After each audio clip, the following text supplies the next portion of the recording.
வணக்கம் students. Next நம்ம பார்க்க போகிறது செட் ஆப்ரேஷன்ஸ். ஸோ ஒரு எஸ்கியூவில் செட் ஆப்ரேஷன்ஸ் எதுக்கு பயன்படுத்துகிறோம்னா ரெண்டு ரிசல்ட்டை கம்பைன் பண்ணி செக் பண்ணுறதுக்கு தான். இது 2-3 கொரீஸ் இருக்குது, அதை ஜாயின் பண்ணி அதோடைய அவுட்புட் வேணும் கம்பேர் பண்ணி பார்க்குறதுக்கு எல்லாமே இந்த செட் ஆப்ரேஷன்ஸை பயன்படுத்துவோம். In SQL set operations are used to combine result from 2 or more queries. ஓகேங்களா?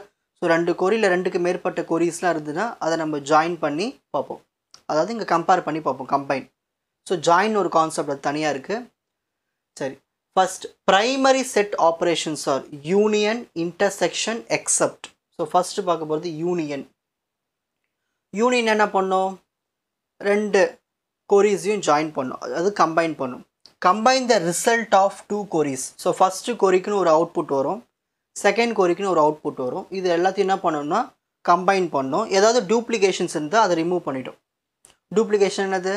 ஃபார் எக்ஸாம்பிள் இப்போ மொதல் டேபிள் அவுட்புட்டில் வந்து ரோல் நம்பர் 1, 2, 3ன்னு வருது. ஓகேங்களா? ஸோ அப்புறம் வந்து ரெண்டாவது டேபிளில் வந்து ரோல் நம்பர் 3, 4, 5ன்னு வருது. ஸோ 2 டேபிளும் 3, 3 இருந்துச்சுன்னா ஏதாவது ஒரு 3 தான் அவுட்புட்டில் காட்டும் கம்பைன் பண்ணி. இதுதான் யூனியன்னு நம்ம பயன்படுத்துறது. இதுக்கு ஒரு எக்ஸாம்பிள் பார்க்கலாம். இப்போ நான் என்ன பண்ண போகிறேன்னா செலக்ட். ஸோ எம்ப்ளாயி டேபிள்லேருந்து எம்ப்ளாயோடைய பேர் நேம் செலக்ட் பண்ணுறேன். அப்புறம் கான்ட்ராக்டர் டேபிள்லேருந்து கான்ட்ராக்டர் நேம் செலக்ட் பண்ணுறேன். இவங்க 2 பேரையும் நான் யூனியன் பண்ணுறேன். அப்போ என்ன பண்ணுறோம்? 2த்தையும் கம்பைன் பண்ணுறோம் result. This combine the name columns from both employees and contractor table, removing any duplicate. So ஒரே பேர் இருந்துச்சுன்னா அதை ரிமூவ் பண்ணி விட்டுரும். ஓகேங்களா? Next intersect. இன்டர்செக்ட்னா இப்போ 2 கொரி இருக்குது, 2 அவுட்புட் வரும். அதில் வந்து ரிசல்ட்டில் வந்து எது காமனாக இருக்கோ அந்த அவுட்புட் தான் நம்மளுக்கு வரும்.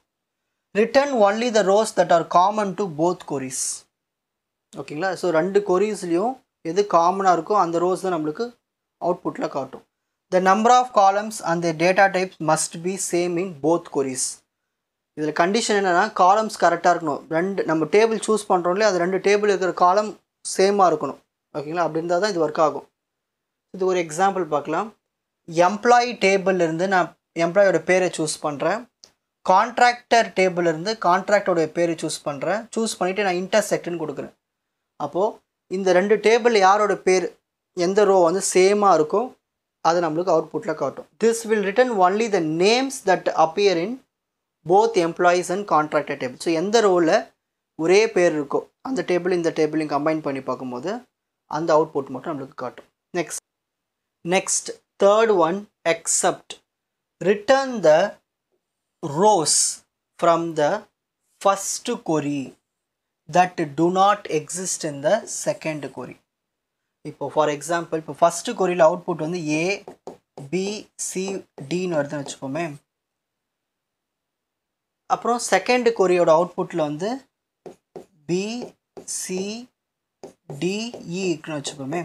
இப்போ நம்மளுக்கு என்ன இதில் ரிட்டர்ன் ஆகும்னா return the rows from the first query that do not exist in the second query. So first கொரியில் எதெல்லாம் இருக்குது பாருங்கள். இதில் A இருக்குது. இந்த A இதில் இருக்கா? இல்லை. அப்போ இது ரவுண்ட் பண்ணிக்கோங்க. இந்த பிலையும் இருக்குது. அப்போ இதை விட்டுடுங்க. இந்த C அதாவது செகண்ட் கொரியிலும் இருக்குது, விட்டுடுங்க. இந்த D செகண்ட் கொரியிலும் இருக்குது, விட்டுடுங்க. இப்போ வேறு ஏதாவது ஃபஸ்ட் ரோவில் இருக்கா? ஸோ இல்லாத எதாவது இந்த A மட்டும் தான் அவுட்புட்டில் வரும். ஸோ இதுதான் எக்ஸப்ட்னு யூஸ் பண்ணுறது. ஓகேங்களா? இதுலேயும் condition, the number of columns and the data types must be same in both queries. So 2 கொரீஸ்லேயும் காலம்ஸு சேமாக இருக்கணும், 2 டேபிளில் இருக்கிற கொரீஸ்க்குமே. ஓகேங்களா? சரி, இப்போ எக்ஸாம்பிள் பார்க்கலாம். Select name from employee. So employee டேபிள்லேருந்து நேமை சூஸ் பண்ணுறோம். கான்ட்ராக்டர் டேபிள்லேருந்து கான்ட்ராக்டரோட நேம் சூஸ் பண்ணுறோம். எக்ஸப்ட். இப்போது எக்ஸப்ட் சென்டரில் கொடுத்துரும். This will return the names that are in the employee table but not in the contractor table. So employee table இருக்கிற பேர் தான் நம்மளுக்கு கொடுக்க போகுது. எந்த பேர்லாம் கான்ட்ராக்டர் டேபிள் இல்லையோ அந்த பேர்லாம் கொடுக்க போகுது. இதுதான் எக்ஸப்ட் பயன்படுத்துறது. ஸோ இந்த மாதிரி செட் ஆப்ரேஷன்ஸ் நம்ம எதுக்கு பயன்படுத்துகிறோம்? டேட்டாஸை கம்பேர் பண்ணுறதுக்கு. These set operations are useful for comparing data from different tables, other queries, and retrieving specific subset of the data. இதுக்கு எல்லாமே தான் நம்ம பயன்படுத்துகிறோம். ஸோ ஒரு நிறைய டேபிள்ஸ் இருக்குது, அதுலேருந்து எனக்கு குறிப்பிட்ட வேல்யூஸ் மட்டும் வேணும்னா ஸோ இந்த மாதிரி கம்பேர் பண்ணி நம்ம அந்த டேட்டாவை கலெக்ட் பண்ணிப்போம். இப்போது screenshot time. So first set operations எதுக்கு பயன்படுத்துகிறோம்? ப்ரைமரி செட் ஆப்ரேஷன்ஸ் என்ன? Union, intersect, accept. யூனியன் என்ன பண்ணோம்? கம்பைன் பண்ணோம். டியூப்ளிகேஷன்ஸ் இருந்தால் ரிமூவ் பண்ணிட்டோம். அதுக்கு ஒரு எக்ஸாம்பிள். நெக்ஸ்ட் இன்டர்செக்ட்னா என்ன? காமனாக இருக்கிறத மட்டும் கொண்டு வரும். நெக்ஸ்ட்டு அதுக்கு ஒரு எக்ஸாம்பிள். நெக்ஸ்ட் எக்ஸப்ட்னா என்ன? அது என்ன பண்ணோம்? ஃபஸ்ட்டு ரோவில் அவுட்புட்டு கொடுக்க போகுது. ஃபஸ்ட் ரோவில் இருக்கிற அவுட்புட் தான் கொடுக்க போகுது. அதாவது ஃபஸ்ட்டு கொரியில் என்னெல்லாம் இருக்கோ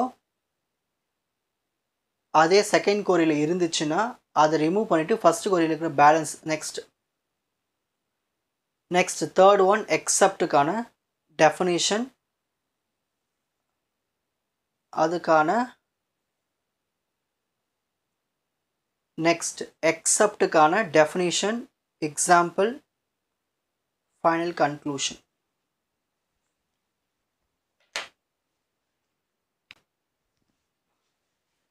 உங்களுக்கு இந்த கண்டென்ட் ஈஸியாக புரிஞ்சிருக்கும்னு நினைக்கிறேன். Watch other episodes in the appropriate playlist. Fuji silver academy strength success directive. வணக்கம்.